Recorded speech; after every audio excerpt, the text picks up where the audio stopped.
So, andito kami ngayon dahil meron tayong special celebration ngayon. Birthday! So, tawagin natin ng birthday celebrant na Si si Kuya Jack, ito si Mami Kit. Ate Kit! Present! Halika rin, Ate Kit! Wow! Wow! Outfit! Happy birthday! Thank you, dear. So, anong wish mo sa birthday mo ngayon? Good health. At Siyempre, pang beauty queen. ilan taon ka na ba? Siyempre pera! 36. 36 pa lang siya. So, nagluluto ka lang. nagluluto siya. Busy pa siya ngayon. Ngayon, sabihan ka ka rin.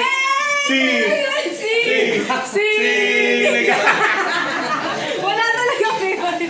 So, mamaya abangan nyo kasi mag-games kami. Pero sa ibang vlog yon. TK pang premyo.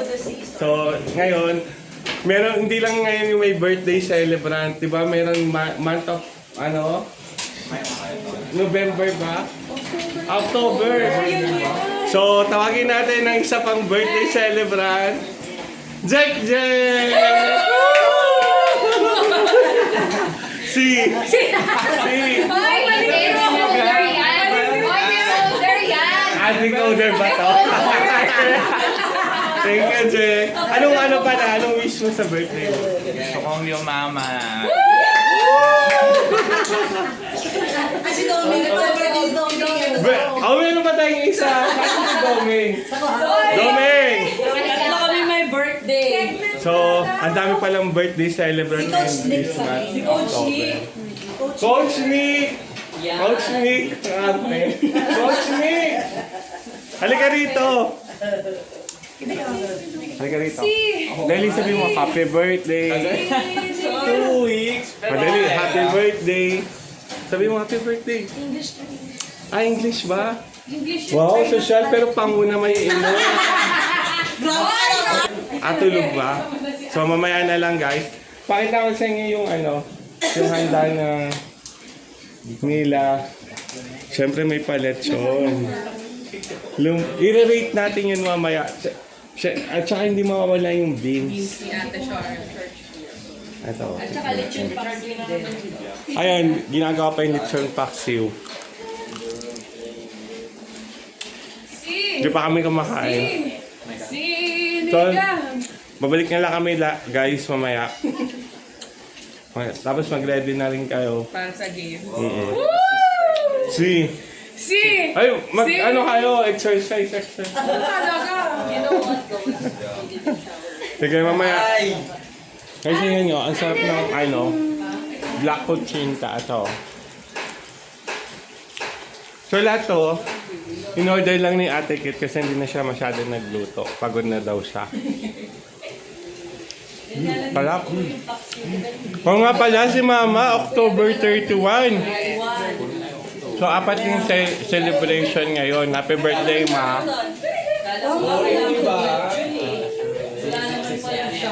May sakit si Mama, kagabi pa. Hinihingal daw siya kaya siya bumili ng malit na nebulizer. Nung nakaraan pa yun eh. Maganda pa rin yung season 1. Kamusta ka na pare? Dito yung pretty ka dyan ah. Mami, yung sagad na kaya ayos yung mga nakakaupo. Oo nga eh. Okay. Basta yung dito. Pwede na tayo So, kain muna mag-prayer, tayo. Sir Kumain na pala sila, kami na lang pala yung hindi. pero makain baby. Ano to? Sweet and sour, kuya. Wow, fish. Yes. Uy, ito, pandaye. Pwede to. Yung Shanghai ni Mami kuya na yung celery. Puro veggies. Ah, talaga? Niluto nyo to? Yes! Lutuin ni Mom. Wow, gusto ko yan. Sarap po kuya. Perfect yung timpla ni Mom. Mamaya, i-rate natin yung mga... Doon na naman tayo sa rating. Thank you. Hi! Abay na po nga siya, ayaw mag-inom eh. Ito yung fish fillet. Kaya rin, nandun kasi Pero, Nahiya yun. Hindi ko kuya. Grabe. Oo, ano nga eh. Okay ni kuya. Ah, doon ako pupunta. Alas 6 ko biyahe. Pumayat ka. Pampanga to. Oo nga. Ate kayo. Ang bayang mo na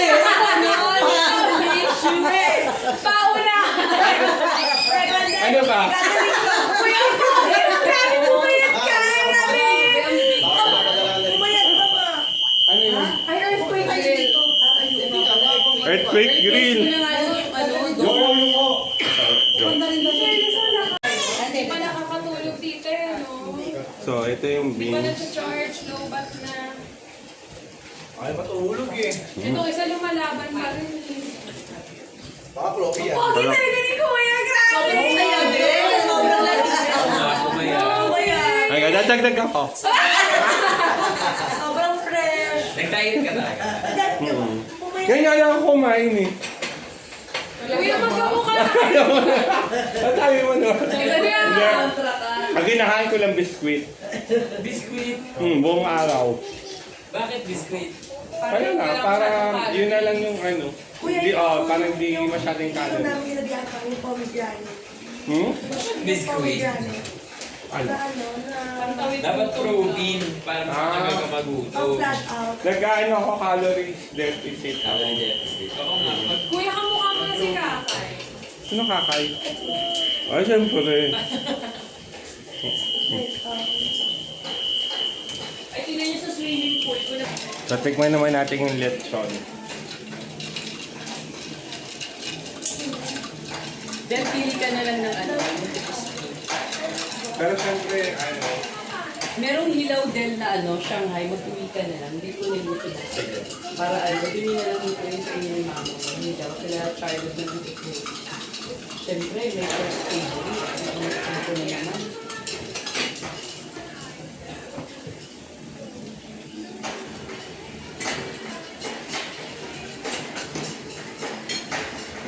Kasi ito yung ano. so ito yung black, ay yung black tuloy. Yung balat. Tikman natin yung lap. Hindi ko na naabutan yung seafood. Ha? Kain lang siya, Okay lang. Okay, 1, 2, 3. Ano? Ay, may lighter ka ko eh.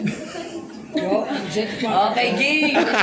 Kuya, baka wala kasi. Okay, game! Okay, wait, kanta na kayo. One, video.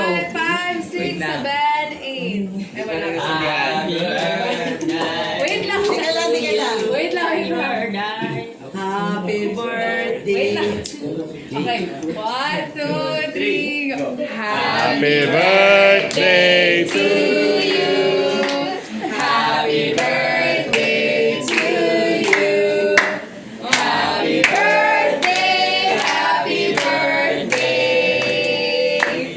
Happy birthday to you. Ten, ten, ten, ten. Happy birthday to you. Happy birthday to you.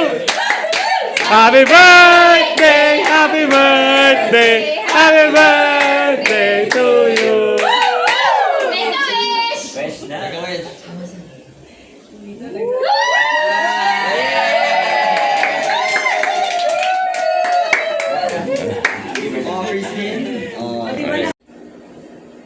Tapos na ako kumain, nagsisisi ako. Nagsisisi ako dahil ang dami kong nakain. Nasira yung diet ko. Pero mababawi ko rin naman yan eh. Ng mga ilang araw. Biray mo siguro kung kinain mo ng maraming beses ang lechon. At saka yung mga lumpia. Puro mga meat pa naman. Ang bigat sa tiyan. Mga siguro katumbas ng ilang jogging mo yon sa hindi lang isang araw, mga siguro 2 o 3 araw mo yun malulus. Depende sa'yo kung ilang oras ka magja-jogging. Nagsisisi ako pero syempre enjoy mo na lang habang nabubuhay ka dito. Kain lang ng kain, diba? Tsaka minsan lang naman yun eh. Minsan lang naman na ganitong celebrant. Banding. Kasi naglalabas ng sama ng loob si Angel. Diyan, joke lang. Iiyak ako kay Kuya. Pero alam niyo ba guys, napansin niyo bang pumayat si Kuya Del? Yes. Oo, no. Alam mo, since na start ako ng September. September ako nag-start ng workout. Ano pa lang, ano lang, exercise at home. Meron Workout silang po. meron silang mga equipment sa bahay. Yun nga yung sabi ko doon sa vlog ko na meron kaming challenge. Kasi si Ate Alba yung kasama ko sa work. Meron kaming Biggest Loser. Biggest Loser. Oo. So, ang napag-usapan namin na sa December, yung end ng Biggest Loser na challenge nga. Pero hindi ko pa sure kung alam kung matutuloy yon. Pero para sa akin, kung matuloy man o hindi, at least para sa akin, Naka-benefit siya. naka-benefit sa akin, di ba? Gano'n sa bigat yan dapat mabawas? Na percentage, Na ibinawas nyo. Oo. Okay. hindi siya yung ima-minus lang na ganon na ano. Kasi iba yung timbang ng lalaki, iba rin yung timbang sa babae. Tama, yun yung pinaka-effective na way. Kasi parang yung sinasabi ni Kuya Del, imbes na specific kilograms yung dapat mabawas nila, yung percentage from past na bigat mo sa current na bigat mo, gano'n. I-percentage. Oo.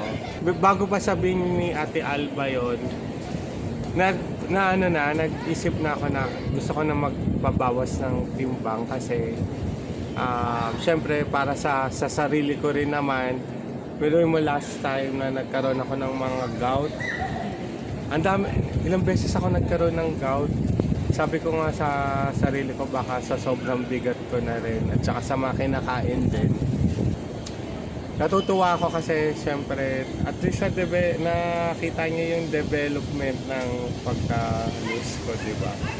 Wala talaga ako guys, payat ni Kuya Del. Ito yun eh. Gusto ko yung may makakapansin ng isang tao, dalawang tao na, uy, ang payat mo na, gano'n. Ibig sabihin, effective yung ginagawa mo. Ayoko yung sabihin, yung tatanungin ko siya na, uy, bumawas na ba ako? Uy, na ano na Kasi ba ako? malalaman mong mas effective kapag napansin na ng ibang tao.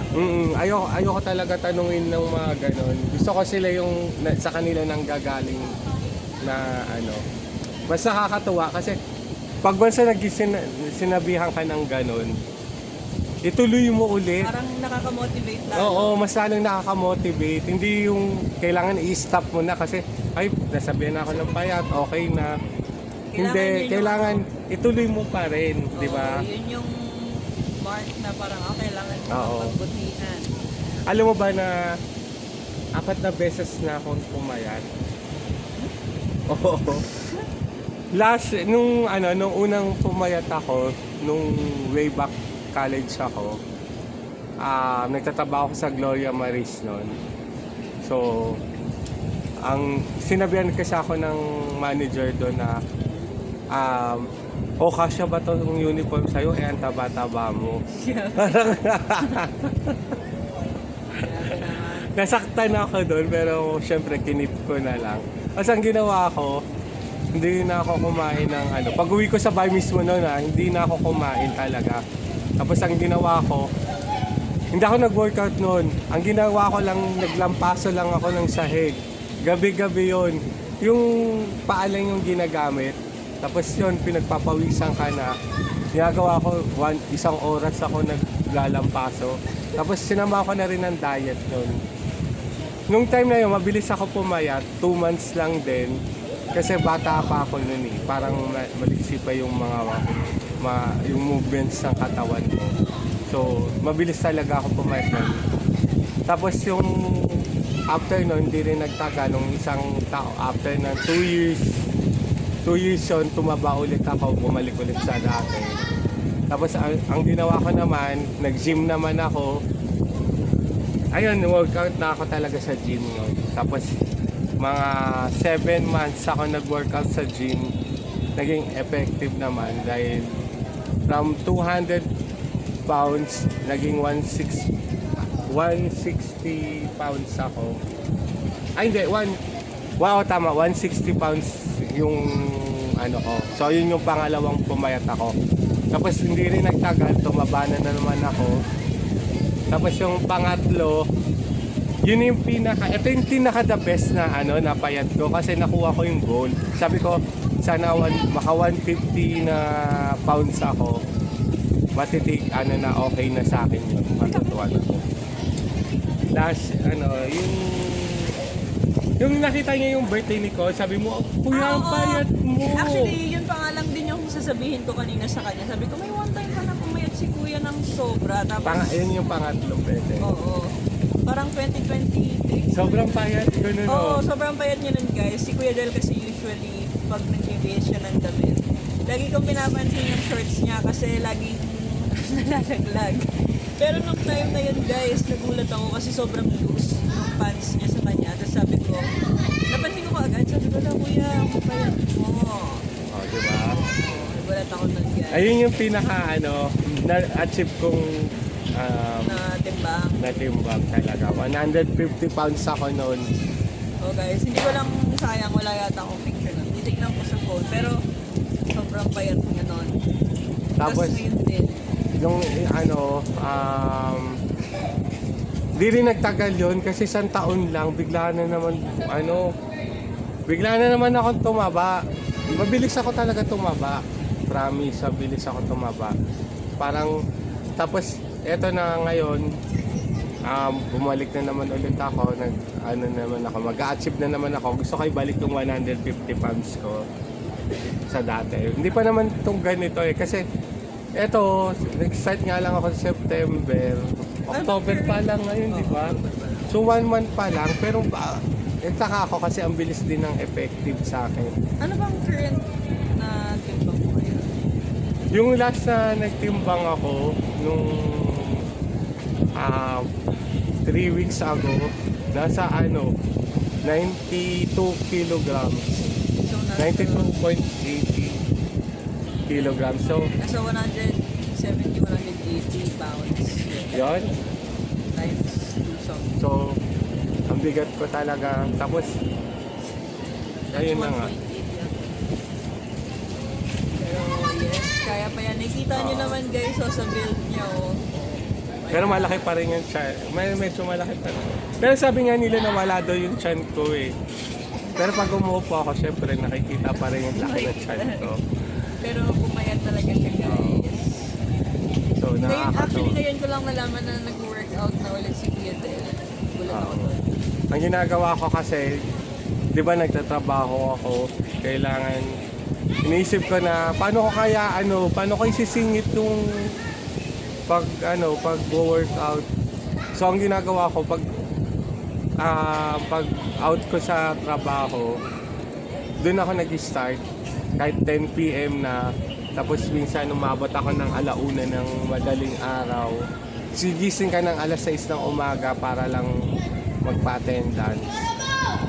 Ganon, ang hirap para sa akin, pero at least may development. Anong klaseng mga workout ba yun na ginagawa? Ang ginagawa ko, minsan sa gabi, pag uwi ko, meron akong sinusundan sa YouTube. Ginagaya mo? Oo, ginagaya ko yung, hindi sa Zumba eh. Parang, weights talaga. oo. Hindi, may exercise na step by step. Okay. Yun yung ginagaya ko.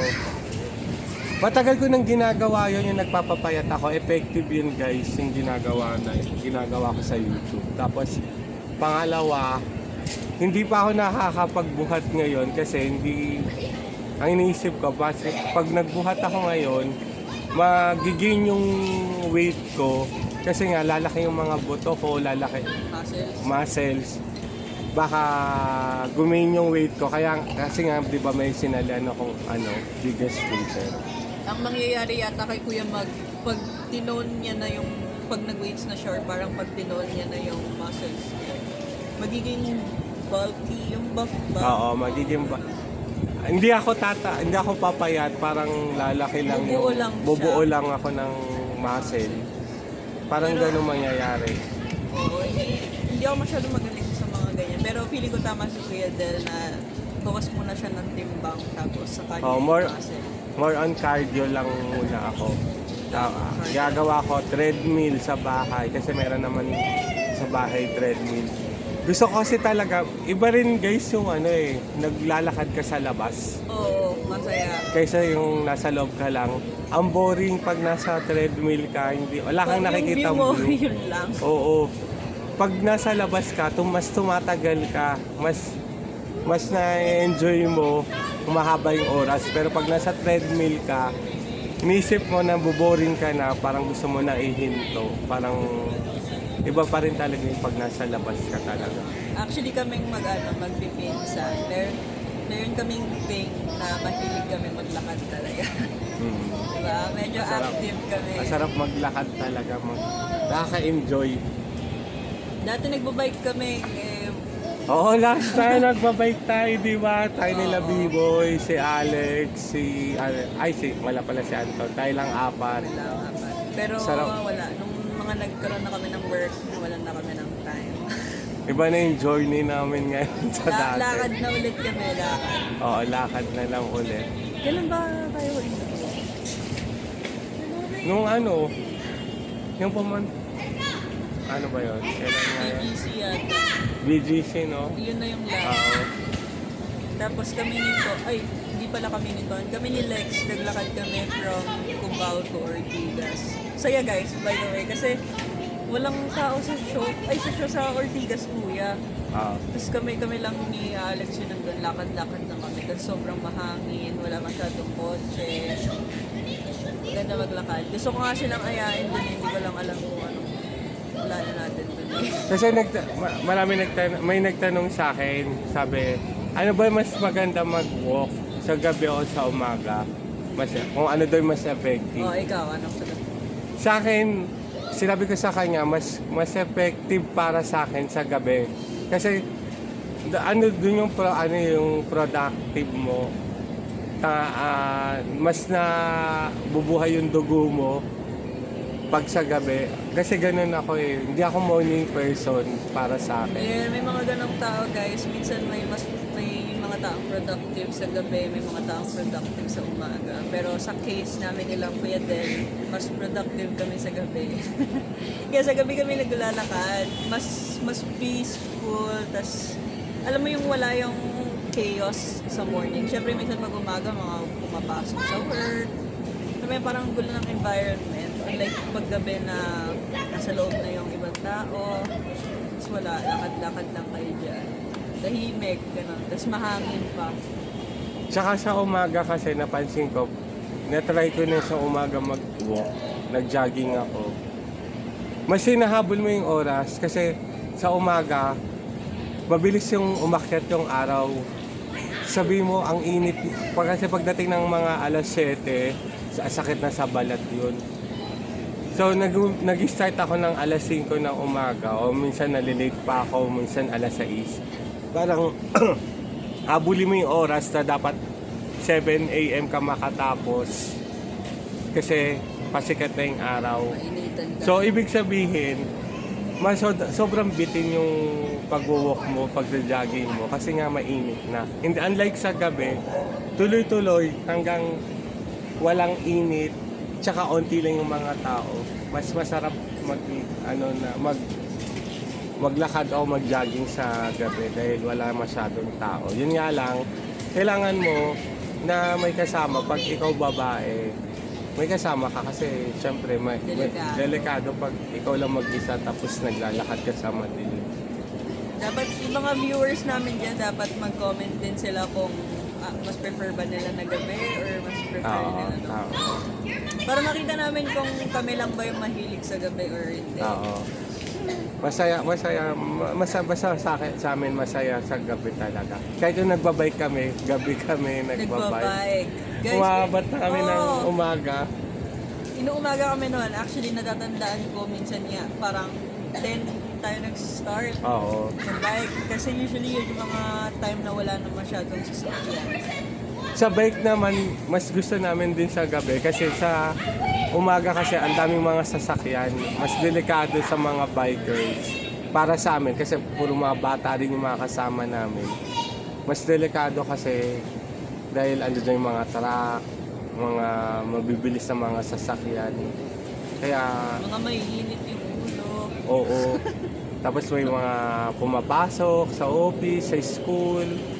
Masikip yung daan, masikip yung kaya mas... Tsaka kapag halimbawa may traffic lights, di ba? Sobrang init guys, usually walang silong yun pag maaraw.